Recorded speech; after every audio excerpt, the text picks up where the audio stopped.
Au début de la conquête spatiale, la NASA recherchait des personnes comme John Wayne, des cow-boys n'ayant pas peur de mourir, avec un ego surdimensionné et très manuel. La raison était simple, aller dans l'espace était une mission courte, de quelques jours, très risquée, et où il fallait être prêt à tout réparer avec un simple tournevis. Maintenant que l'exploration spatiale consiste à mener des recherches scientifiques dans une station pendant 6 mois avec 5 autres passagers, le profil recherché est plus proche de celui de Tom Hanks.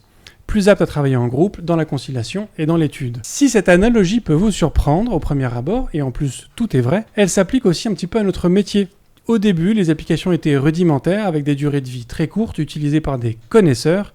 Elles étaient donc codées rapidement et par une seule personne, et donc peu testées. Aujourd'hui, une app à une durée de vie de plusieurs années sera codée par plusieurs équipes et utilisée par des profils très différents. Le test est donc devenu un incontournable. Mais alors, qu'est-ce qu'une bonne stratégie de test de nos jours ? Y a-t-il des bénéfices encore inconnus ? Et surtout, peut-on encore coder comme un cow-boy ? Pour répondre à ces questions éprouvées, je ne reçois pas Tom Hanks, mais il s'y connaît en décollage. Jérôme, bonjour. Bonjour Bruno. Cosa Vostra.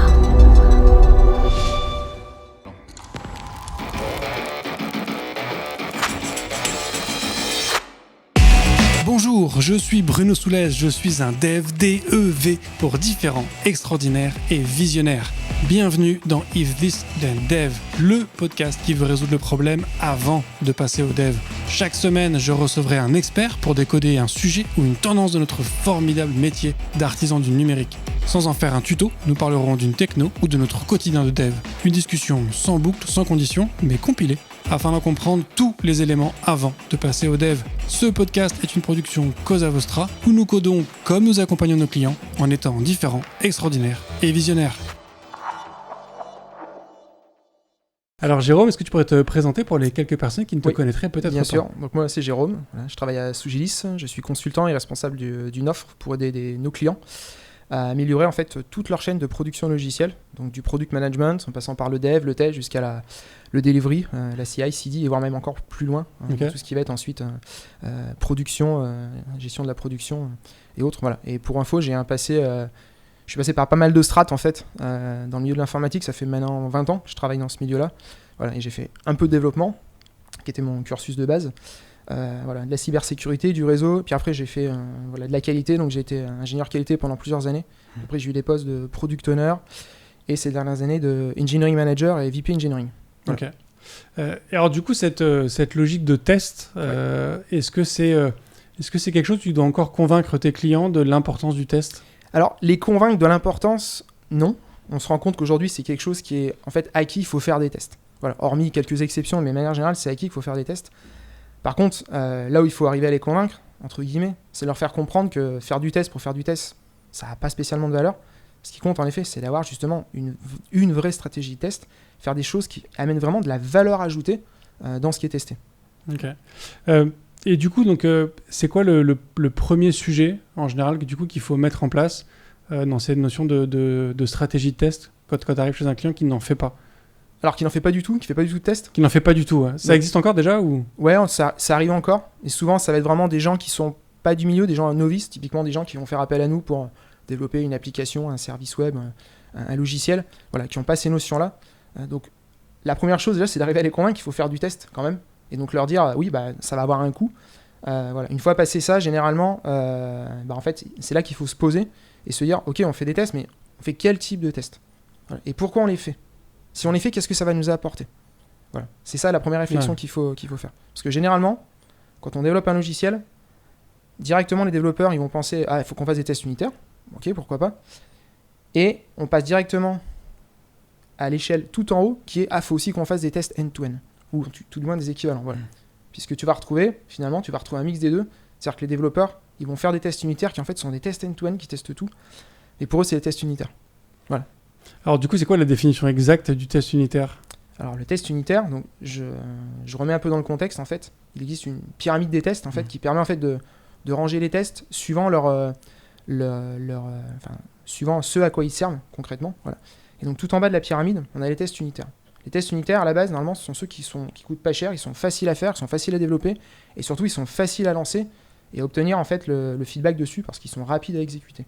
Et donc les tests unitaires, ils sont là pour tester une toute petite partie de code, une méthode, pourquoi pas une classe ou quelque chose dans une classe, mais c'est quelque chose de petit en fait. C'est unitaire. Voilà, c'est unitaire. Voilà. Après, dans unitaire, on peut trouver différents niveaux, mais voilà, ce qu'on peut retenir, c'est voilà, une méthode, une classe ou quelques comportements de la classe, et sinon, en effet, des bouts de code.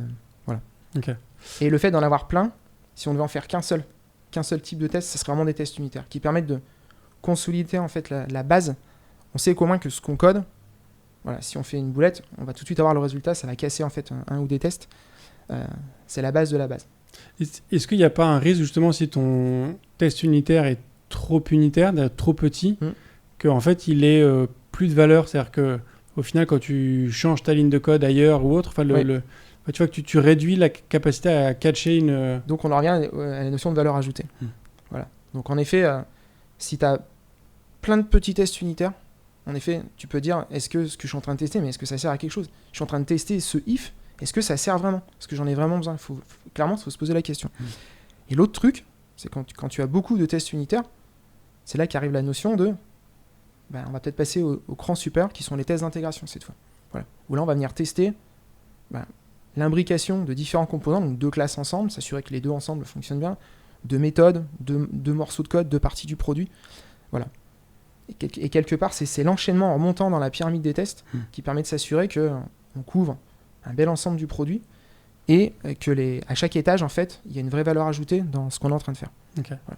Voilà. Du coup, tu peux nous décrire un petit peu cette pyramide des tests, qu'on la remonte un peu ? Ok. Alors, il y a des gens qui sont beaucoup plus experts que moi, mais clairement, il y a 4 étages principaux. D'accord ? Donc, tu as l'étage du bas qui sont les tests unitaires.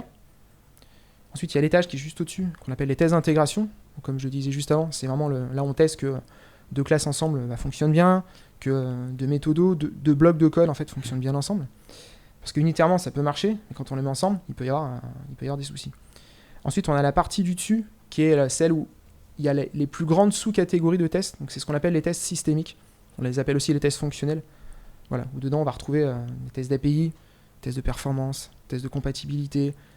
Bref, c'est vraiment l'ensemble des tests où là, on n'écrit pas spécialement des scénarios, mais on vient tester sur un test d'API, on teste le truc qui est en entrée, on va regarder ce qui ressort, il peut y avoir plusieurs appels à l'intérieur du test. Voilà. Et puis enfin, les derniers tests qui sont tout en haut, et ceux-là, c'est ceux qui coûtent les plus cher, ce sont ceux qu'on appelle les tests end-to-end. Donc là, on est clairement à un niveau de scénario utilisateur. Voilà. Et donc, ça peut être aussi bien les équipes techniques qui les écrivent, mais souvent, ce qui est appréciable, c'est quand c'est le PO en fait, qui amène le scénario. Parce que c'est plutôt les scénarios critiques qu'on veut voir tester ici. Voilà. Et donc dans la pyramide des tests, plus tu es en bas, plus ils sont faciles à faire et ils sont peu coûteux. Plus tu remontes, plus ils sont difficiles à faire et plus ils sont coûteux. Donc coûteux. Il y a une notion d'automatisation aussi, j'imagine. Alors ouais, j'en ai pas parlé, mais alors dans toute l'échelle, ils peuvent être manuels. Enfin, dans toutes les cases de la pyramide, ça peut être des tests manuels ou des tests automatiques. Même les tests unitaires Non, c'est rare, mais là, je vais loin dans mon truc, mais c'est 2 notions différentes pour moi. Il y a vraiment la catégorie du test, voilà, et ensuite, il y a est-ce qu'ils sont manuels ou automatiques. Voilà. Sur les tests unitaires, oui, clairement, ça n'aurait pas trop de sens d'avoir des tests manuels, donc la plupart du temps, ils sont automatiques. Voilà. Tout comme les tests d'intégration, voire les tests fonctionnels. Par contre, sur les tests end-to-end, là, clairement, il faut souvent se poser la question de savoir est-ce qu'on les automatise, ou est-ce qu'on les joue manuellement, ou est-ce qu'il y a un mix des deux en fonction des scénarios. Voilà. Après, c'est peut-être un avis très personnel. Alors moi, ça commence à faire quelques années maintenant que j'ai quitté le dev en production réelle. Oui. Pour moi, historiquement, les tests end-to-end, c'était à chaque fois fait par des êtres humains. En fait, c'était difficile à automatiser en tant que tel. Alors tout dépend encore une fois, quel type de logiciel tu travailles. Oui, bien est-ce sûr. que c'est un logiciel web, est-ce que c'est une application mobile, est-ce qu'il y a beaucoup de graphiques, est-ce que c'est un truc plus système. Moi qui ai bossé sur des firewalls par exemple, où le but c'était vraiment de tester les comportements du firewall. Là il n'y avait pas d'IHM, donc c'est des choses qu'on pouvait automatiser. Mais oui, en fait, à chaque fois il faut se poser clairement la question. Et encore aujourd'hui, il y a beaucoup de ces tests-là qui sont des tests manuels, quoi. Ouais. Voilà. Mais il y a beaucoup d'outils aujourd'hui qui permettent vraiment d'automatiser ces tests-là, notamment des outils graphiques. Voilà. Mais encore une fois, à automatiser, souvent, c'est long, ça coûte cher. La maintenance de ces tests peut aussi être compliquée. Voilà. Donc, moi, un truc que je préconise, encore une fois, je laisse la porte ouverte à tout le monde, c'est d'automatiser en fait ce qu'on va appeler les scénarios critiques. Voilà. Donc, dans les tests end-to-end, généralement, il y a plein de tests qu'on a envie de développer, mais il y en a clairement certains qui sont critiques pour l'application qu'on développe. Voilà. Ça, c'est au product owner, en tout cas au chef de projet qui drive le projet ou le produit, de dire quels sont ces scénarios critiques. Et ceux-là, c'est intéressant de les automatiser, par contre. Oui, parce que l'idée, c'est qu'il soit vraiment runné le plus possible. Alors- L'avantage du test automatique, c'est que tu le runs automatiquement tout le temps, quoi. Alors tout le temps, pas spécialement, en tout cas, encore une fois, ça fait partie de ta stratégie. Ouais. À quel moment tu runs en fait tes tests. Mais l'avantage de l'automatiser, tu sais que quand tu as besoin de le lancer, ok, il est là, tu peux le lancer. Voilà. Et en effet, derrière, tu peux le mettre dans une CI, le programmer pour être lancé à chaque commit, à chaque push, à chaque la nuit en nightly test. Mais voilà. Et donc, je trouve qu'en tout cas, l'approche de se dire, on a plein de tests end-to-end, ils sont chers, ils coûtent cher, et on automatise que ceux qui sont des scénarios critiques, peut être une piste en termes de valeur ajoutée pour pas perdre du temps à tout automatiser, quoi. Ouais. Voilà. Il me semble aussi que tu as évoqué tout à l'heure que si, dans cette pyramide, s'il y avait une catégorie de tests à faire en priorité, c'était les tests unitaires. Bah oui, parce qu'ils sont tout en bas en fait. Ils couvrent déjà, en fait, au moins eux, ils couvrent le code. Ouais, Alors- mais tu vois, en même temps, tu nous dis que tu as les tests end-to-end qui, en général, il y en a certains qui sont critiques. Est-ce Oui. que c'est pas le plus important d'avoir ceux-là qui, justement, peuvent être critiques et de s'assurer que l'application tourne au maximum, plutôt que de s'assurer que ton if fonctionne bien dans tous les cas? Alors, oui et non. En fait, le gros avantage des tests unitaires, comme je te l'ai dit, ils sont rapides à écrire et surtout ils sont rapides à exécuter. Par contre, en effet, tu valides pas un comportement quand tu les joues. D'accord ? Ça, c'est justement ce que tu vas valider au-dessus avec tes tests end-to-end. Et par contre, le gros avantage, c'est que si tu viens casser quelque chose, tu vas quand même le voir rapidement. Voilà. Alors que si tu fais que des tests end-to-end, tu peux. Je connais des boîtes et encore pas longtemps, j'étais sur un projet pour un client où il y avait que des tests end-to-end qui étaient entièrement automatisés. Oui, mais le problème, c'est que pour les lancer, en fait, tu attendais 1 heure ta boucle de feedback. On avait décidé de les lancer à chaque push en fait sur la manche. C'était un choix de l'équipe. Donc en effet, tu avais du feedback, mais au bout d'1 heure ou 1 heure et demie. Donc pareil, à se poser la question, à l'époque, on s'est posé la question de se dire, est-ce qu'on continue de faire comme ça ? Parce qu'en fait, déjà, ils attrapent très, très rarement des choses. Voilà. Bah, en fait, tu captes du coup quand tu casses quelque chose uniquement sur des scénarios critiques du coup, mais là où ce que tu vas pas tester avec tes tests unitaires, pardon, tu arrives facilement à catcher quand tu as cassé quelque chose, oui. Mais tu vas pas capter si tu as oublié de faire quelque chose. Non, en effet. Là où le test En end-to-end effet. te permet de voir C'est que ça. tu as oublié tel écran, telle page, tel... Oui, en effet. C'est pour ça que je dis qu'ils sont complémentaires. Mais par contre, tu as la question, si tu me dis lequel, si on a de l'argent que pour faire un type de test, clairement, je resterai sur le test unitaire quand même, qui au moins te couvre et te garantit que le code qui est écrit, on ne le casse pas à chaque commit, on ne le casse pas à chaque fois qu'on fait une modif, quoi. Voilà. Du coup, il y a un gain sur la qualité sur la maintenabilité du code, enfin Exactement. la qualité et donc la maintenabilité. C'est ça. Et puis se dire que les tests end-to-end, au pire, de toute façon, il y aura un QA, il y aura le product owner en fait qui va faire joujou avec. Voilà. Après, je te l'accorde, c'est pas le mieux de se dire on choisit qu'un type de test, mais parce qu'en fait, chaque étage de la pyramide se complète. Ouais. Voilà. Donc c'est ça qui est intéressant. Et du coup, dans la progression de cette construction de cette stratégie de test, pour toi, on monte la pyramide petit à petit ou Non, passes, tu peux adresser différents blocs. Tu peux adresser différents blocs en fait en même temps. Ce qui compte, c'est encore une fois, quand tu démarres un logiciel, donc le développement d'un produit, d'un soft, une appli, peu importe, c'est clairement de se poser en fait, se poser avec son équipe et se dire on fait quoi. C'est ça en fait la stratégie test. C'est, en termes de test, on fait quoi. Voilà. Alors on peut commencer petit, se dire ok, on fait que des tests unitaires, mais on peut très bien très rapidement se dire on va tout de suite mettre en place des tests d'API, quelques tests d'intégration qui ont de la valeur. Enfin, tout peut être fait en parallèle sans souci, quoi. Ouais. Ce qui compte, c'est pas de le faire en mode on fait des tests. Voilà. C'est-à-dire, c'est quoi de... Je vais donner un exemple concret qu'on a eu il y a pas très longtemps sur un projet en fait qu'on gérait en fait pour un client. On développait en fait un logiciel, je rentre pas dans le détail.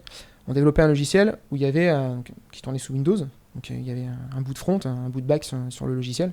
C'était un client lourd. Et finalement, les tests qui ont été faits, c'était que des tests end-to-end. Voilà. Donc c'était pas un parti pris, c'est que quand le projet a commencé, les développeurs de l'équipe ont dit ok, on fait que des tests end-to-end, on fait comme ça, c'est comme ça. Mais sans s'en rendre, en gros, c'était non, on fait des tests. Ouais, c'était plutôt ça. Ils ont dit on fait des tests. Ok. Finalement, les tests qu'ils ont fait, pour eux, c'était des tests unitaires. Mais en fait, non, ils étaient déjà tout en haut de la boucle.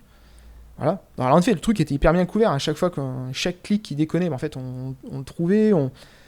Mais à écrire, ils étaient super longs. Je sais que des fois, pour modifier 2 lignes de code, des fois, en fait, il y avait 2 jours en fait d'écriture de test ou de rattrapage de modification de maintenance d'un test existant, parce qu'en fait, il passait plus. Voilà. Donc là, clairement, on n'est pas sur du test unitaire. Voilà. Et finalement, la valeur ajoutée de tout ça, elle a été que, en fait, on n'a jamais rien attrapé. Par contre, il y a bien eu quelques bugs dans le soft. Voilà. Parce qu'en fait, on s'est jamais posé. À l'époque, les développeurs se sont pas posés pour dire qu'est-ce qu'on teste et comment on le fait. Voilà. Il n'y avait pas non plus la culture test qui était là, justement, avec quelqu'un qui aurait pu leur apporter cette expérience. Voilà. Parce que du coup, pour toi, la notion de couverture, c'est-à-dire que couvrir 100% de ta codebase n'est pas forcément utile. Non. En revanche, choisir le type de test et qu'est-ce que tu couvres, ça c'est utile. Et toujours se rapporter en fait aux besoins utilisateurs. Qu'est-ce qui dans le logiciel est important pour l'utilisateur ? Alors on va me dire toutes les features, ok, mais pour chaque feature, qu'est-ce qui est important en fait ? Voilà. Et de là en fait, on en tire les tests qui vont bien. Voilà. Et non, mais clairement, il n'y a pas besoin d'avoir une couverture, que ce soit sur les tests unitaires ou d'autres, de 100%, ça n'a pas de valeur. Au contraire. Ouais, mais tu vois, en même temps, alors là, je parle vraiment des tests unitaires. L'avantage quand tu vises en tout cas une code coverage à 100% sur tes tests unitaires, c'est que tu t'assures qu'à aucun moment, il y en a un qui va se dire je fais pas de test, mais après tout, on n'en fait pas là-bas, ça passe. Tu vois ce que je veux dire ? Au moins, tu es sûr que cela est fait. Sauf qu'on revient dans ce que tu disais en début du podcast, où en fait, quand tu vas faire ça, en fait, tu testes des fois des bouts de code qui potentiellement ont vraiment très peu de valeur, quoi. Tu vas aller tester un if qui a pas de valeur, tu vas tester une ligne, pourquoi pas même un commentaire, l'ajout d'un commentaire, enfin pas d'un commentaire mais d'un print ou ce genre de choses, donc qui a très peu de valeur. Donc en effet tu couvres tout, mais en fait ça te coûte super cher. Voilà. Moi je suis un partisan du 80-20, c'est-à-dire qu'avec 20% d'effort tu fais 80% du boulot. Voilà. Et bien là en fait quand tu couvres 100% de ton truc, tu retournes le truc, c'est-à-dire que pour combler tes 20% restants tu vas faire 80% d'effort pour une valeur ajoutée qui sera peut-être ultra faible. Voilà. Donc je préfère en fait que les gens se posent. En gros, quand par exemple un code arrive en revue de code, si un développeur dit ah mais attention là t'as pas couvert, on n'est plus à 100%. Non, ce qui est important c'est le test que t'as fait là, est-ce qu'il a de la valeur, est-ce qu'il sert à quelque chose en fait ton test. Ok, peut-être que ça vient pas cocher toutes les lignes du code, mais est-ce qu'il a de la valeur? Si la réponse à ça c'est oui, c'est suffisant. Ouais. Voilà. Moi il y a longtemps, à l'époque où j'étais CTO, j'avais mis en place un système qui créait automatiquement des tests. Okay. Donc il parsait le code qui était commité et qui créait automatiquement un jeu de test qui testait le code poussé. Alors après, fallait customiser le truc pour vraiment, si tu veux vraiment affiner le type de test. Mais qui, en se basant sur la nomenclature qu'on avait dans notre code base, était capable du coup de générer un ensemble de tests unitaires sur le code. Okay.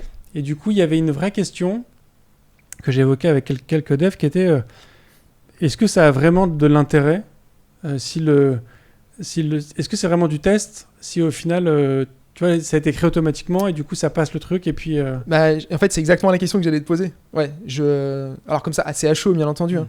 Je trouve que ça c'est pas la philosophie du test en fait. La philosophie du test justement c'est de sortir du code, c'est de sortir de ce qui est produit pour justement quelque part écrire un test où on s'abstrait complètement, entre guillemets, du code produit. Alors que là, en fait, c'est l'inverse qui est fait. C'est quelque part, le test, c'est adapté au code. J'exagère, mais c'est un peu ça quand même. Ouais. Le test, c'est adapté au code.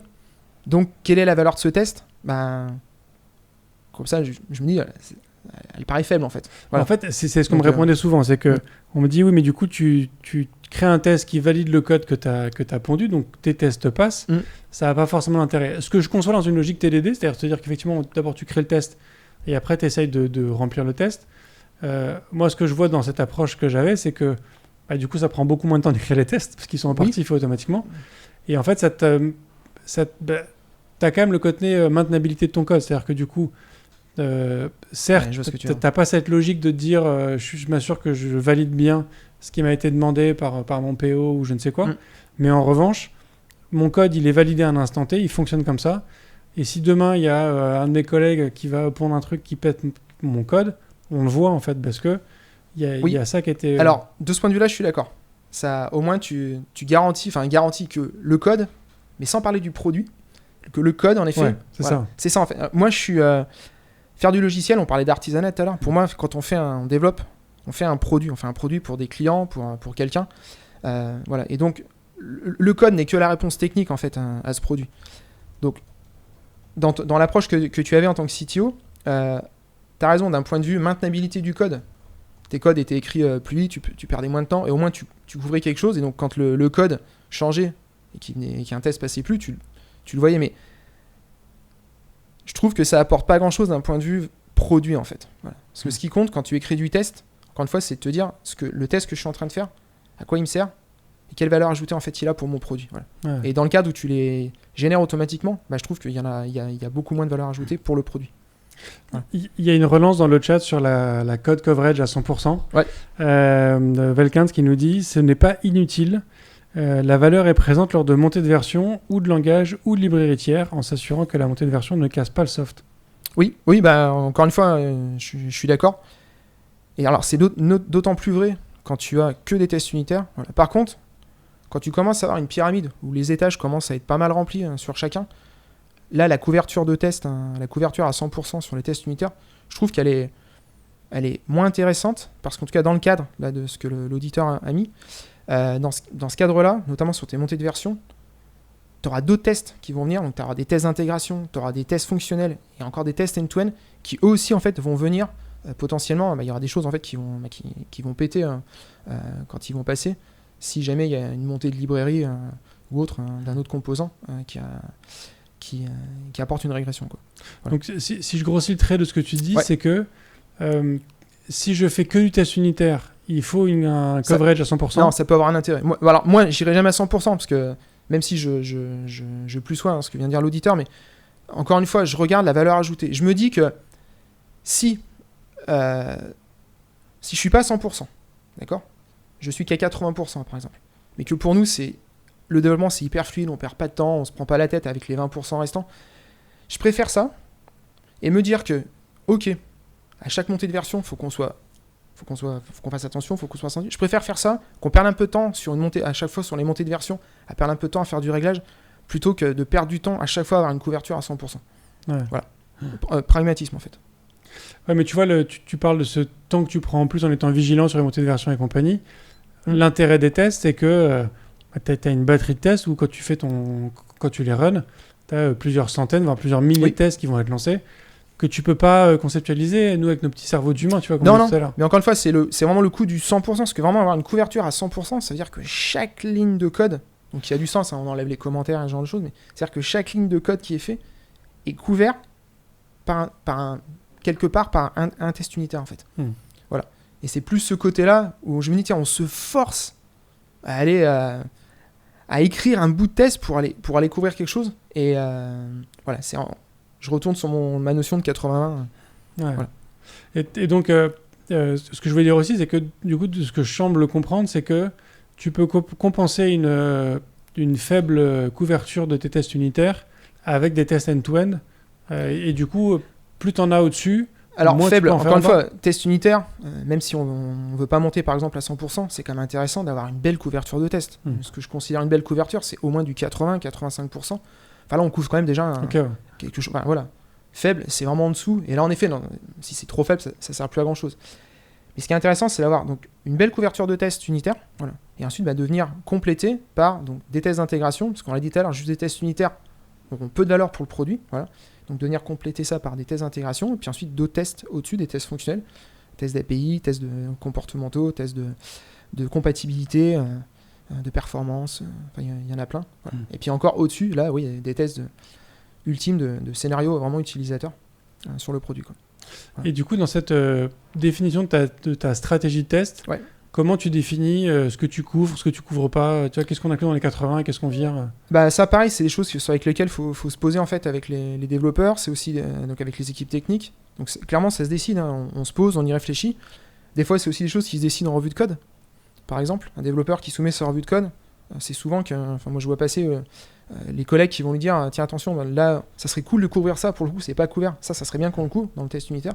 Ou à l'inverse, t'as voulu couvrir tout ça, pour le coup, il y a peu d'intérêt. Donc, en gros, la stratégie, c'est bien des fois de se poser en amont, notamment quand on développe une fonctionnalité, voilà. Et des fois, ça se décide un peu, encore une fois, pragmatisme, notamment lors des revues de code. Ouais. Voilà. Par contre, pour les tests qui sont au-dessus, je pense notamment les tests fonctionnels qui vont plutôt, pas que, mais plutôt être faits par des QA, par exemple, des ingénieurs qualité.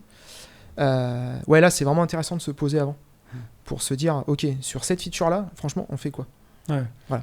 Parce qu'on est d'accord que quand tu parles d'une coverage à 80%, c'est pas je fais 8 tests sur 10 quasiment en lancement D. Faut déterminer de manière précise que telle fonctionnalité, tel module, tel morceau, Ouais, c'est ça. il doit avoir un coverage à 100%, mais que tel morceau, on ne couvre pas. Et c'est comme ça que tu détermines ton... Non, c'est plutôt l'inverse, en fait. De se dire que sur en gros, le morceau de code, tiens, si tu es en train d'écrire une fonction, par exemple, sur cette fonction-là, t'as peut-être pas l'intérêt à couvrir à 100% en fait, l'ensemble du code de ta fonction. Voilà. D'accord. Plutôt d'être je sais pas, à 80, voilà. Parce que tu vois, moi je pensais que tu avais une approche plutôt sur la criticité de la feature, ce qui était manipulé par le code, et de te dire que par exemple le process d'achat, faut que tu aies une code coverage de 100%, alors que la lecture de la fac, ça peut être... Alors je me suis mal exprimé, mais c'est bien ça que je voulais dire en fait. Voilà. Okay. Mais c'est pas un truc que tu décides, en gros tu te dis pas... Oui, en fait, oui, j'avais pas compris ce que tu voulais dire, mais oui, c'est ça. Le truc, c'est pas de te dire, en gros, je fais un peu du 80% partout. Non, tu le fais en fonction de ta feature. C'est exactement ça. Tu détermines des zones où tu dis là, faut qu'il y ait 100% de coverage. Voilà. Et le reste. Voilà. Alors que peut-être sur une autre feature, en fait, on va le faire à 60. Voilà. Okay. Mais par contre, sur la globalité de ton produit, de ton code, c'est bien de garder un seuil global où on se dit, on dépasse, par contre, on descend jamais en dessous, je sais pas, de 85 ou 90%. Quoi. Ok. Voilà. Oui, parce que de toute façon, si tu considères que tu as, allez, on va dire 40% de ton code que tu n'as pas besoin de couvrir avec tes tests, c'est peut-être que tu peux te passer de 40% de ton code, en fait. Tu peux, pourquoi pas, ouais, c'est une approche, hein, bien sûr. Ouais. Est-ce que pour toi, le fait de pas faire de tests, ça rentre dans une notion de dette technique ou c'est trop grave pour être considéré comme de la dette technique? Alors, de pas faire de test du tout, tu veux dire, sur un produit? Genre, tu développes, tu as 0 test? Pourquoi pas, hein. Pour aller vite, pourquoi pas? Ce que je sais, c'est que il y a des choses qui vont passer à l'as. S'il y a 0 test, c'est pas possible d'avoir un truc qui dans le temps, en fait, va pouvoir durer. Enfin, moi, je l'ai jamais connu. Ouais. Et c'est pas une histoire d'être bon développeur ou mauvais développeur, ça n'a rien à voir. C'est juste qu'un produit, c'est un ensemble de code qui est développé par plusieurs personnes. On peut être très bon développeur, très bon en algorithmie, très bon en écriture de code, connaître plein de patterns, plein de choses, être très consciencieux. Ça n'empêche pas que le produit, il évolue, en fait. Et c'est lors de ces évolutions, qu'il y a des choses qui vont lâcher, qui vont péter, entre guillemets, et qu'il faut qu'on soit capable de les détecter. Et si tu n'as pas de test, donc tu les détectes pas. Voilà. Celui qui va les détecter, c'est ton client, une fois qu'il l'aura installé, l'utiliser, quoi. Est-ce que du coup, pour toi, ça peut rentrer dans une notion de dette technique, c'est-à-dire de faire un choix, entre guillemets... Ouais, mais tu la pilotes. Dans ces cas-là, la question, c'est comment tu pilotes ta dette technique? Comment tu sais où est ta dette technique, en fait? C'est intéressant comme point de vue. Ouais. D'accord, parce qu'en fait, les tests, ils vont aussi te permettre de voir ça. Par exemple, quand tu as mis en place des tests, alors unitaire, intégration, peu importe, et que sans cesse, les équipes techniques sont sans cesse en train de tout le temps reprendre les mêmes tests, donc de les maintenir parce qu'ils ont lâché, parce qu'ils sont plus compatibles. Voilà. Là, tu peux dire, sur ce composant-là, il nous coûte cher, en fait. On est sans cesse en train de le réparer, et en plus, on est sans cesse en train de réparer les tests qui vont avec. Voilà. Donc, ce qui permet de voir, en fait, que c'est un composant sensible, il faut peut-être qu'on y fasse quelque chose, le reworker, le refacto, enfin bref, peu importe. Voilà. Mais la dette technique, ce qui est important, c'est tu peux te dire que tu la gères que si tu la vois, en fait. Voilà. Et donc pour la voir, tu as différentes méthodes, mais les tests en font partie. Ouais. Voilà. C'est intéressant, ça. Je ne l'avais pas vu comme ça. Effectivement, le test te permet de voir, de mesurer effectivement la qualité de ton code et du coup de voir effectivement où peut se passer ta... Pas que. Parce que la dette technique, elle peut se mesurer avec plein d'autres indicateurs. Mais en tout cas, les tests en font partie. Ouais. Donc du coup, ma question d'origine, c'était est-ce que pour toi, le test est trop important pour pouvoir être considéré comme une contraction de dette technique en se disant je fais pas de test, je le ferai plus tard. Tu vois, c'est une forme de contraction de dette technique. Ouais. Après là, tu prêches un convaincu. Donc si tu veux, moi je sais qu'à un moment ou à un autre, si tu fais pas de test, ça va te tomber dessus. Voilà. Sauf si c'est un logiciel qui n'évolue jamais. Tu sors une version, on n'y touche plus, il n'y a pas de maintenance, il n'y a rien, il n'y a pas d'évolution. Ok. Mais sinon, à un moment ou à un autre, ça va te tomber dessus. Donc pour moi, c'est trop important aujourd'hui. C'est important, très important d'avoir des tests quand tu fais du développement informatique. Ouais. Voilà. Et dans notre métier, on se poserait pas la question. Je fais souvent des équivalents avec les constructions immobilières, en fait. Voilà. Quand tu construis ta maison ou construction d'un immeuble, il y a plein d'étapes. Mais je vais prendre l'étape où on met l'électricité en place. À la fin, il y a des tests qui sont faits. La question ne se pose pas. Il faut s'assurer que ça fonctionne. Voilà. On ne se pose pas la question. Voilà. Dans le développement informatique, on ne devrait pas se poser en fait la question. Alors après, peut-être que je pinaille sur l'exemple, mais tu vois, si tu prends l'exemple de ces installations électriques, c'est que tu as aussi un ensemble de normes légales qui sont mises en place. Oui. Là où nous, on est dans un métier où... Non, oui, et c'est un truc que j'ai d'ailleurs jamais trop compris. Dans le développement informatique aujourd'hui, tu vois, on parle de plein de choses, de TDD, de tests, et en fait, on a l'impression... Donc, il y a des milliers et des milliers de blogs sur ces trucs-là, il y a des milliers d'articles, de podcasts, mais en fait, il n'y a rien qui est normé. Voilà. Donc, on est sans cesse en train d'apprendre des bonnes pratiques. Il y a plein de bouquins sur les bonnes pratiques pour faire ci, pour faire ça. Mais en fait, on ne les apprend pas spécialement à l'école. Et en fait, il n'y a rien de normé. Voilà. Aujourd'hui, il n'y a aucune norme qui dit, ça veut dire quoi, bien savoir développer, par exemple. Voilà. C'est quoi faire un bon développement pour un produit ? Il n'y a pas de norme. Donc, à chaque fois, on le refait tous à notre sauce. Ce qui est aussi un peu le côté magique de l'informatique. On parlait de créativité tout à l'heure. Là, on est dedans. C'est un monde qui est complètement ouvert, voilà, avec plein de nouvelles technos qui sortent tout le temps, mais la réalité c'est qu'il y a zéro norme. Et donc on est tout le temps en train de rapprendre les mêmes choses aux gens. Voilà. Ouais. L'informatique c'est un des rares métiers, on apprend quasiment que par l'expérience en fait. Oui, il y a quelques normes ou réglementations sur des notions de sécurité, par exemple, qui commencent à arriver. C'est ça. Mais sur la production en tant que telle, c'est vrai que sur la production, voilà. Donc il y a des normes par contre sur la partie testing, je pense à l'ISTBQ par exemple. Mais en effet, sur la pure partie de code, on peut faire ce qu'on veut. Sur la manière de produire plutôt, voilà, il y en a très peu. Quoi. Ouais. Je rebondis parce que du coup, il y a un débat qui s'est lancé dans les commentaires sur Twitch et je vois le dernier message de Valkens qui me fait penser du coup à un point, c'est comment tu gères aussi l'évolution de la couverture de test parce qu'en fait, quand tu commences from scratch, c'est facile de dire de créer tes tests en même temps que tu crées ton application. Mais à mesure que ton équipe grandit, à mesure que la code base grandit, à mesure que tu as du legacy qui commence à prendre de la place, comment tu maintiens ça aussi ? Parce qu'en fait, on parle de maintenabilité du code, mais du coup, il faut maintenir tes tests aussi. Exactement. Alors, moi, de tout ce que j'ai vécu, il y a un truc que j'ai vu, c'est que si on laisse la main au dev sur ces problématiques-là, c'est compliqué. Donc en fait, on a un ensemble de tests qui fait que grandir, en fait, qui sont plus maintenus. En fait, il y a des tests qui ont été créés il y a 10 ans, ils tournent encore. En fait, on sait même pas la valeur ajoutée qu'ils ont à ce moment-là sur le produit parce qu'ils ont été faits il y a 10 ans.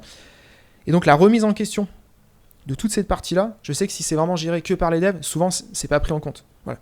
Non pas qu'ils savent pas le faire ou quoi que ce soit, c'est juste que c'est pas dans leur scope, c'est encore des choses en plus. Voilà. Par contre, quand tu as des vrais QA en fait, qui bossent sur ton produit, donc vraiment des équipes pluridisciplinaires, hein, des développeurs, des QA. Voilà.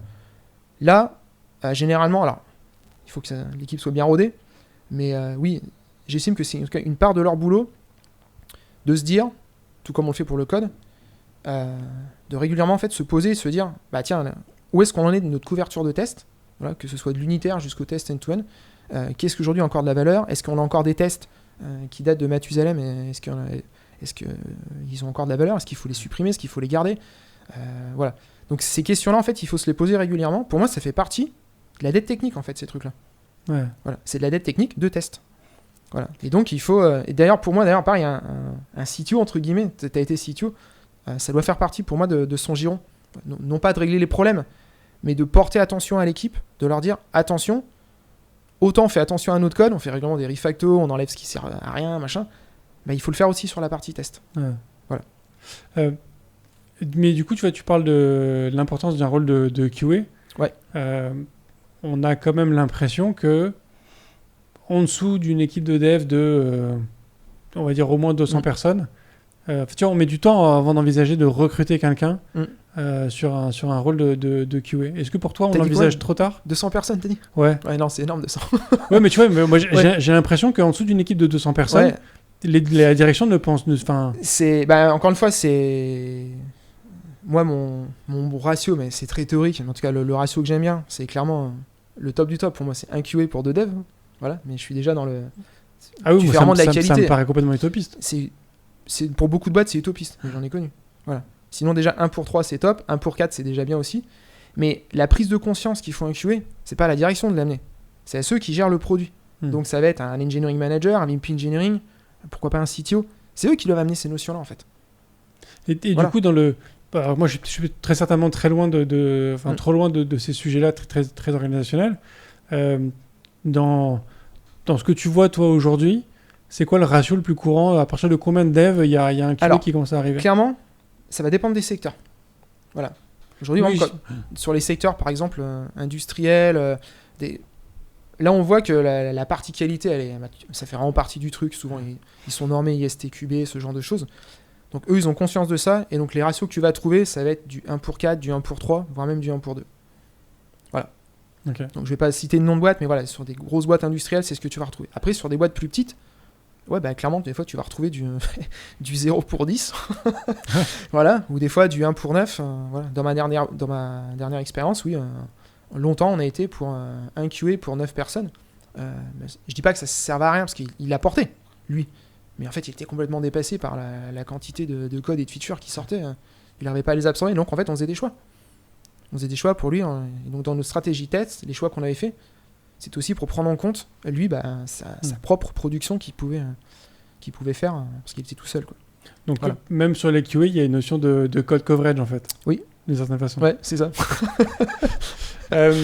Est-ce que, du coup, ce métier de QA, il faudrait pas petit à petit aussi l'inclure dans cette nouvelle tendance qui émerge depuis un petit moment, c'est la developer experience, c'est la volonté aussi de proposer une expérience de travail, de collaboration la plus efficace possible, la meilleure possible pour l'ensemble des personnes qui constituent une équipe de dev. En fait, le QA, mine de rien, il te permet aussi d'avoir un code propre, de naviguer bien dans tout ça. Enfin, Exactement. Il a aussi des directives, parce que je sais que pour tester, je pense notamment dans les tests end-to-end, les tests end-user, quand il y a du front, voilà. Pour moi, toi, c'est au QA de dire hey, les gars, côté dev, j'ai besoin par exemple, de tel ID à tel endroit pour pouvoir facilement retrouver mon composant dans mon test automatique, plutôt que d'aller parcourir un DOM, par exemple, avec plus ou moins de chances, finalement, de trouver le bon élément. Voilà, donc oui, ils sont là clairement pour améliorer la qualité, encore une fois, pas spécialement du code, mais du produit. Et donc, par effet rebond, du code. Voilà. Et c'était quoi la question de départ ? Est-ce qu'il ne faudrait pas inclure ce métier-là dans la notion de developer experience ? Pour le coup, j'ai envie de te dire oui, parce que moi, c'est toujours ce que j'ai fait, notamment quand j'ai eu des postes d'engineering manager ou VP engineering. Pour moi, une équipe de dev, en fait, j'appelle ça même une équipe technique, c'est une équipe qui est composée de plusieurs métiers, en fait. Tu vas retrouver des développeurs, des DevOps, des QA, mais ils font partie ensemble du truc. Et donc, quand ils développent une feature, ils la développent tous ensemble. Voilà. Donc, en gros, ils démarrent en même temps. Les développeurs vont écrire le code, faire leurs tests unitaires et autres. Le QA va commencer à écrire, pareil, lui, ses tests avant que la feature soit...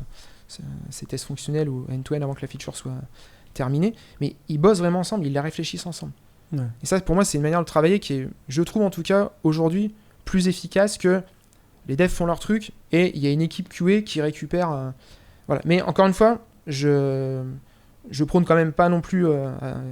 ni l'un ni l'autre, je pense que c'est en fonction des contextes, c'est ça qui est important, en fonction des contextes, en fonction des équipes, en fonction des produits, l'organisation, en fait il faut l'adapter en fonction de ça, quoi. Voilà.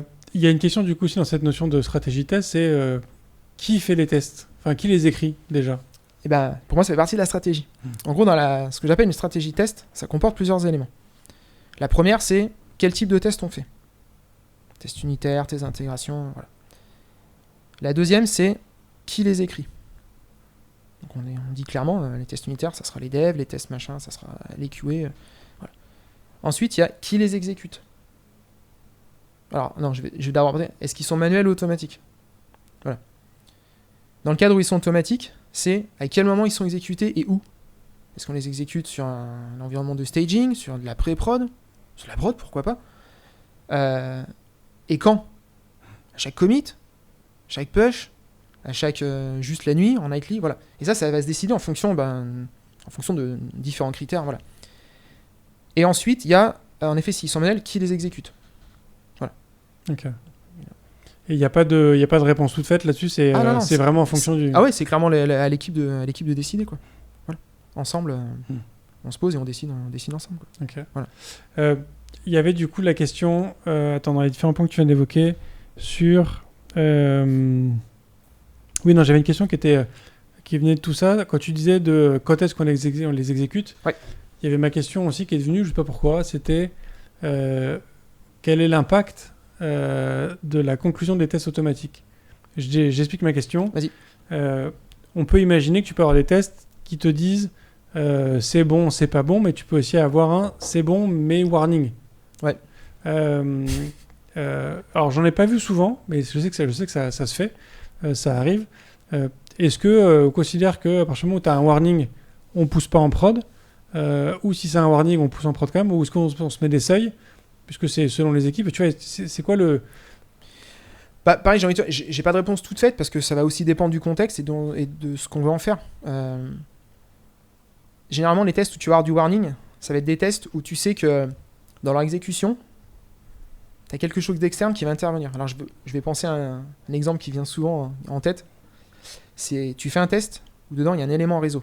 Voilà. Et donc, parfois, parce qu'il va se passer un truc sur le réseau, voilà, en fait, ton test va échouer. Ok.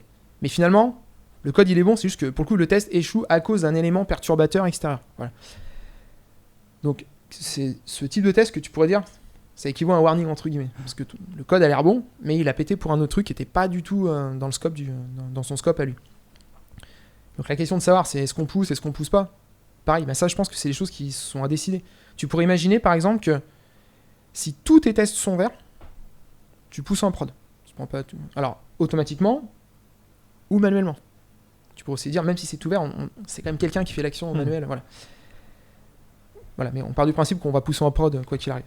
Par contre, si tu as des tests qui sont en warning, c'est là généralement que en bonne intelligence, si tu as un bon développeur, un bon DevOps, un bon QA, tu te poses avec tes collègues et puis tu analyses le truc et puis et on décide ensemble est-ce qu'on y va ou est-ce qu'on n'y va pas quoi.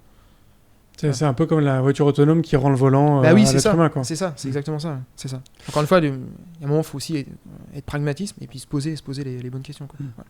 Par contre, un test qui est régulièrement comme ça, il y a des tests qui sont régulièrement comme ça, ils sont une fois sur deux en warning à cause d'un élément perturbateur. Là, il faut aussi se poser la question de se dire, encore une fois, est-ce qu'il a de la valeur ? Si oui, et donc on le garde, peut-être qu'il faut quand même qu'on le corrige et qu'on essaie de le blinder un petit peu pour plus qu'on ait ce type d'effet, quoi. Oui, parce que si on ignore en permanence le résultat d'un test, il sert à c'est que le test sert à rien. Ouais, c'est ça, exactement. Ouais, j'ai vu des boîtes où le matin, t'arrivais, donc il y avait des nightly tests qui étaient lancés. Genre, je sais pas, avec 3000, 4000 tests. Alors, il y avait du test unitaire, des tests d'intégration, mais il y avait surtout des tests fonctionnels. Donc, quand même, des bons gros tests. Donc, 3-4000 qui étaient lancés sur différents hardware et tout. Et en fait, le matin, t'arrivais, et genre, il y en avait 100 qui étaient en erreur. Voilà. Et puis, en fait, ça inquiétait personne. Parce que tous les jours, de toute façon, ces 100 tests-là étaient en erreur. Voilà. Et donc un jour, je leur ai dit, je n'étais pas dans cette équipe-là, mais je leur ai dit, mais dans ces cas-là, s'ils sont en erreur, c'est normal qu'ils soient en erreur. Et ils me disent, oui, c'est normal, on sait pourquoi ils sont en erreur. Ok, donc je leur ai dit, mais si vous savez pourquoi, le problème c'est que là, si vous savez pourquoi vous les gardez en fait ? Ils disent, mais si, parce qu'en fait, ils sont importants. Oui, mais ils sont importants, mais en fait, comme vous savez qu'ils sont en erreur pour une raison bien particulière, et que vous êtes sûr de vous, en fait, vous les regardez pas. Donc en fait, vous savez pas, c'est comme s'ils servent à rien en fait. Et puis du coup, t'es pas à l'abri d'en avoir un dans le lot qui passe un jour et tu vois pas parce qu'il est perdu dans la masse. C'est exactement ça, voilà. Donc en effet, quand c'est comme ça, oui, il faut vraiment se poser la question de se dire, on en fait quoi ? Et on en revient à ce que tu disais tout à l'heure, cette histoire de dette, donc là, de dette technique sur les tests. Voilà, donc régulièrement se poser pour refaire un peu le ménage et se poser les bonnes questions sur la manière dont on teste. Mais du coup, ces 100 tests qu'ils avaient en erreur, c'était quoi ? C'est-à-dire que ils savaient pourquoi, mais c'était pas grave, ou ils savaient pourquoi, mais ils n'avaient pas le temps de corriger. Ils étaient dans le cas dont on parlait, ils savaient pourquoi, mais c'était pas grave, parce qu'ils savaient qu'a priori c'était un élément perturbateur externe à ce qu'ils voulaient tester, qui faisait sauter le test. Ok. Voilà. Se pose du coup aussi la question du quand est-ce que tu runs tes tests. Alors les tests unitaires, on imagine que c'est le dev qui va les runner. Ouais. Mais tu vois, ne serait-ce que même sur les tests unitaires, on peut se poser la question de est-ce que tu les runs avant ou après ta code review ? Bonne question. Ça pareil, c'est un choix d'équipe. Un truc que moi, j'aime bien mettre en place, c'est le fait de se dire, la code review, alors déjà runner avant sur son propre poste, se dire que ça passe, voilà. Mais surtout, se dire que tu pourras pas merger ta code review si de toute façon sur la CI, ces mêmes tests unitaires passent pas. Voilà. Et après, j'ai déjà vu un cas, on avait mis en place avec une de mes équipes dans un ancien boulot, un truc légèrement plus extrême. On devait s'assurer par contre que les tests unitaires sur ton poste, enfin les tests unitaires en fait, passaient avant d'ouvrir la CI. C'est-à-dire que ça faisait partie des éléments d'ouverture de la pas de la CI, pardon, de la code review, de la PR. Ça faisait partie en fait des éléments. Voilà, il fallait pour ouvrir ta PR et que les gens aillent la lire, que tes tests unitaires soient et notamment donc, les anciens tests plus les nouveaux que tu avais rajoutés passent et que tout soit vert en fait. Voilà. C'est un truc pour se dire la code review que moi collègue je vais regarder, je sais déjà qu'a priori elle est de qualité. C'est pas un truc que mon collègue développeur a balancé à l'arrache sur lequel le truc est pas mûr quoi. Ouais. Voilà. Forcément, si on parle de test, que je vois que l'heure tourne, si on parle de test, il faut parler de TDD. Ouais. Je vais commencer par... Alors, je ne sais pas si c'est une question piège ou je ne sais quoi, ou narquoise, mais est-ce que si on est dans une approche TDD, ta code review ne peut se constituer que de la relecture des tests?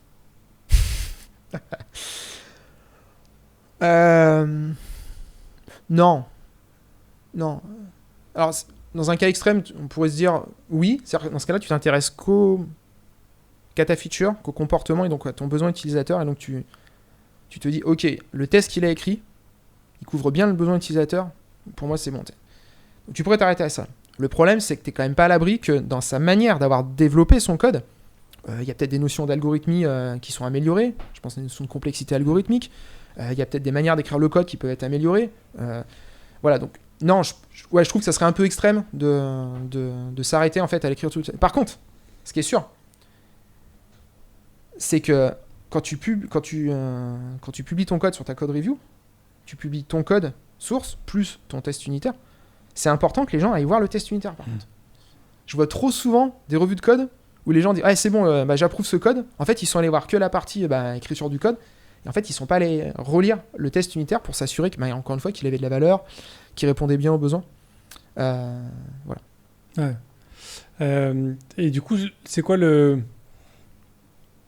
final vraiment... Enfin, alors, dans une démarche de TDD, je comprends effectivement l'intérêt d'aller lire le test aussi. Ouais. Mais tu vois, quand on parle de test unitaire, du fait que c'est quand même extrêmement simple, relire les tests, ça n'a pas forcément d'intérêt. Ça fait partie de la relecture. Si on le soumet, autant aller les relire, quoi. Savoir si ce qui a été... par exemple, est-ce que il a été trop loin dans son test unitaire? Est-ce qu'il a été... est-ce qu'il est en train de tester des choses qui n'ont pas de valeur? Je sais pas, un ensemble de combinatoires qui ne servira à rien? Ou à l'inverse, est-ce que ce qu'il est en train de tester, il a pas été assez loin? Donc, moi, je trouve que c'est quand même important d'aller relire. Pour moi, ça fait partie du code, en fait. Ouais. Pour moi, quand tu livres un morceau de code pour une feature, tu livres le code source, mais tu livres également le code du test en fait qui va avec, quoi. Okay. Ça est l'ensemble. Et la doc aussi? Alors ça, c'est encore un autre débat. Oui, tu pourrais la doc. Moi, je suis partisan. Il faut de la doc, bien entendu. Alors, pareil, tu as des différents niveaux de documentation, voilà. Et mais la doc, tu peux très bien la faire. Par contre, séparer à côté. Enfin, faut pas. Voilà. Ouais. Est-ce que l'approche TDD, elle est aujourd'hui comprise, appréciée, mise en place, ou ça reste encore quelque chose de très... Non, alors, elle est comprise. Alors, non, elle est appréciée. Voilà. Comprise dans le sens maîtrisée. La réponse, c'est non. Voilà. Est-ce qu'elle est mise en place? La réponse, c'est non également, au sens large. Voilà. Moi, je vois encore beaucoup, notamment lors d'entretiens d'embauche, de gens, même assez expérimentés, des gens qui ont plus de 10, voire même 15 ans d'expérience, qui me disent, moi, j'en ai jamais fait. Je suis hyper intéressé, par contre, pour en faire. Mais, par exemple, dans l'entreprise où j'étais, en fait, voilà, je pouvais pas en faire, c'était pas en place, voilà, où j'ai jamais eu l'occasion de pouvoir le faire. Donc, tu sens que c'est quelque chose que les gens veulent toucher, les développeurs veulent toucher, mais je constate qu'il y en a quand même une majorité qui en ont jamais fait. Et dans ceux qui en ont déjà fait ou qui voudraient en faire, là, par contre, t'as un manque de méthodo, hein, clairement.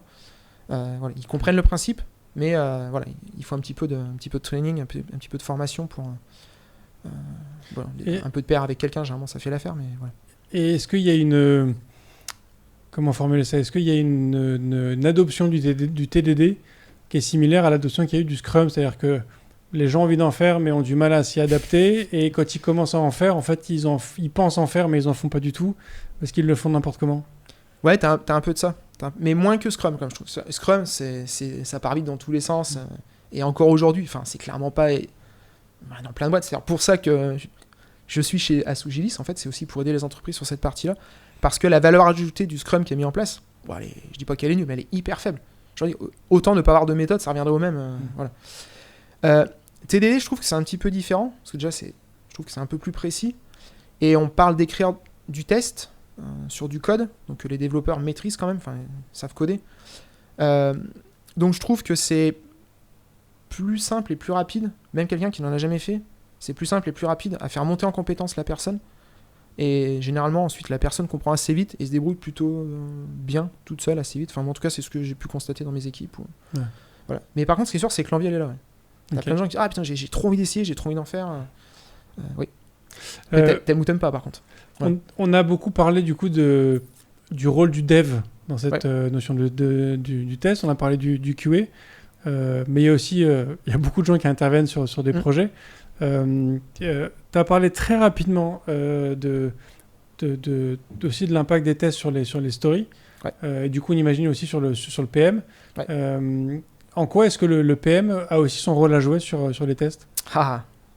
Pour moi, et de manière générale, et c'est quasiment l'ensemble des missions en fait, que j'exécute chez des clients via Sougilis, si aujourd'hui un produit, un projet a du mal à sortir, c'est-à-dire on a du mal à délivrer, on a des problèmes de qualité, ça tourne, c'est pas fluide, le développement n'est pas fluide, les développeurs se posent sans cesse des questions, c'est parce qu'il y a un problème de product management. Voilà. Donc PM, PO, peu importe, mais il y a un problème dans la définition du produit, dans la manière de le présenter aux développeurs, dans la manière d'embarquer les équipes techniques en fait sur le produit. Et donc généralement la qualité du backlog, la qualité de la manière dont le projet est géré a un impact direct, et là pour le coup je suis assez cash et formel, il y a un impact direct sur la manière dont le logiciel est produit et délivré. Voilà. Donc sur la partie test, l'impact il est énorme parce que plus le product owner définit correctement ses épiques, ses user stories, c'est-à-dire bien écrites en termes de label, de description, avec les bons critères d'acceptance, revus par les équipes, voilà, sur les sessions de refinement, plus ce travail-là en fait est fait, et plus c'est simple de comprendre les tests qu'on doit développer derrière. Voilà. Et donc la qualité qui sera apportée à ces tests, et au final la qualité du produit. Ouais. Voilà. Ce truc il est essentiel, et aujourd'hui quand on vient me chercher, moi et mes équipes, pour dire ah là on galère, on est en souffrance depuis 6 mois, on n'arrive plus à délivrer, il n'y a plus rien qui sort, le produit il est tout buggé, les équipes techniques veulent plus avancer, on a plein de départs, les gens démissionnent, voilà. Tu rentres, le premier truc que tu t'aperçois, il y a un problème dans la gestion du produit. C'est aussi simple que ça. Il y a aussi, je trouve qu'il y a parfois une incompréhension de la répartition du rôle entre le PO et le PM. Oui, ça peut arriver, voilà.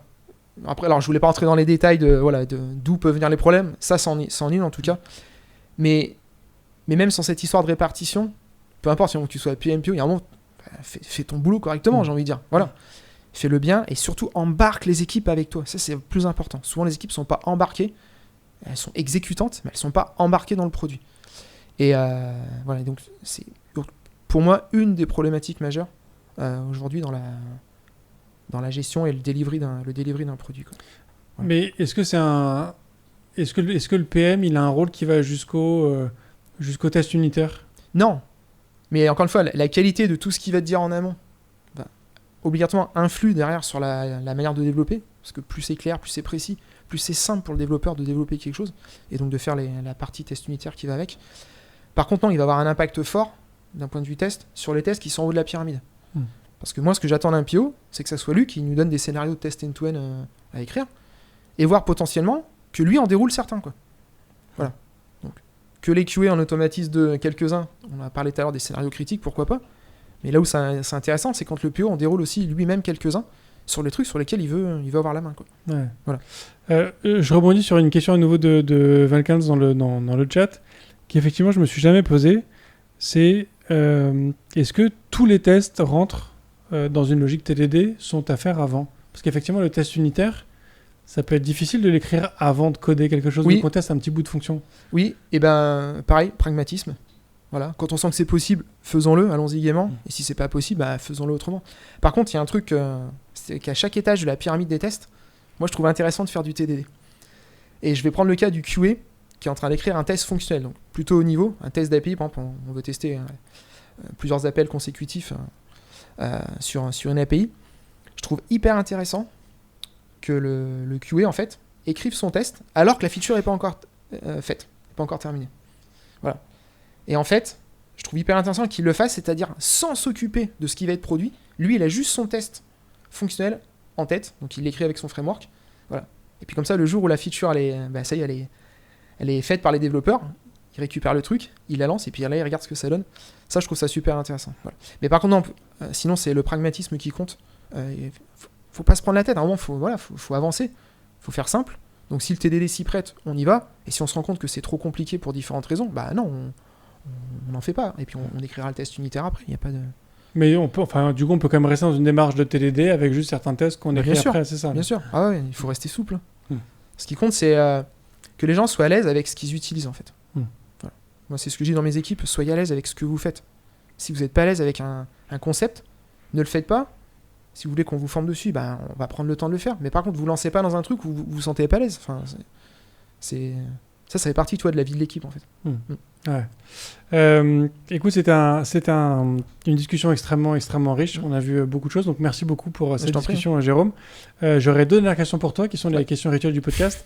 La première, c'est est-ce qu'il y a une ressource ou un contenu que tu souhaiterais partager ? Ouais, alors je vais faire un peu de pub, parce que c'est quelqu'un que j'apprécie beaucoup. À l'époque où j'ai travaillé chez Storm Shield, un jour, on a eu une problématique sur notre stratégie de test, on se rendait compte qu'on n'était plus aussi efficace qu'avant.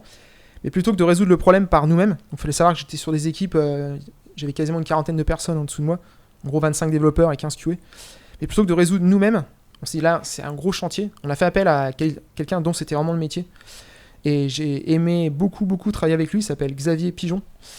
Et il a un site qui s'appelle Chrysocode, qui donne plein de ressources sur le testing au sens large et sur la qualité au sens large, avec des notions notamment assez techniques. Donc voilà, il y a plein de choses que j'ai apprises, donc là aujourd'hui que je restitue lors de ce podcast, que j'ai appris entre autres grâce à lui. Ouais, et donc c'est une super ressource, et donc j'invite tous les développeurs, enfin bref, tous les gens de la technique à aller consulter son site, donc il s'appelle Chrysocode, avec un Y, de Xavier Pigeon. Voilà. Et bah top, on mettra le lien en description bien évidemment de l'épisode pour que les gens puissent le retrouver facilement. Et la dernière question rituelle, est-ce que tu es plutôt espace ou tabulation ?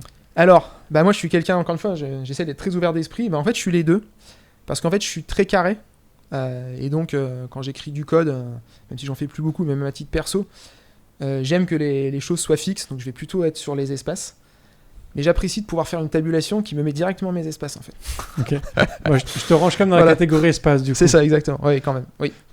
Top. Eh ben, merci beaucoup, Jérôme. Merci à toi, Bruno. Ouais, je t'en prie. Merci beaucoup. Et merci à tous d'avoir écouté cet épisode jusqu'au bout. J'espère que ça vous a donné envie de faire vos tests, si c'est pas le cas, ou en tout cas de bouger votre PM, votre PO et tout votre upper management sur la mise en place de cette stratégie de test. Et aussi, comme toujours, je vous remercie de partager ce podcast autour de vous. Je vous souhaite une très bonne fin de semaine. Je vous dis à la semaine prochaine. Et d'ici là, codez bien. Merci d'avoir écouté cet épisode de If This Then Dev et merci à toute mon équipe de Cosa Vostra à la production de cet épisode. Merci aussi à Alan, Ada, Linus, Bill, Steve et Steve de nous avoir ramenés jusqu'ici. Si ce podcast vous a plu, committez-vous en vous abonnant, déployez-le autour de vous et vous pouvez aussi nous faire une petite code review en nous laissant 5 étoiles sur votre plateforme de podcast préférée.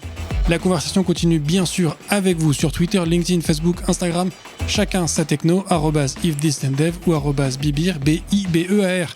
Vous retrouverez aussi tous nos épisodes sur notre site ifttd.io. Et enfin, si vous avez besoin d'une agence pour vous accompagner ou si vous souhaitez rejoindre une équipe tech passionnée et passionnante, écrivez-moi sur bruno@cosavostra.com. Merci à tous.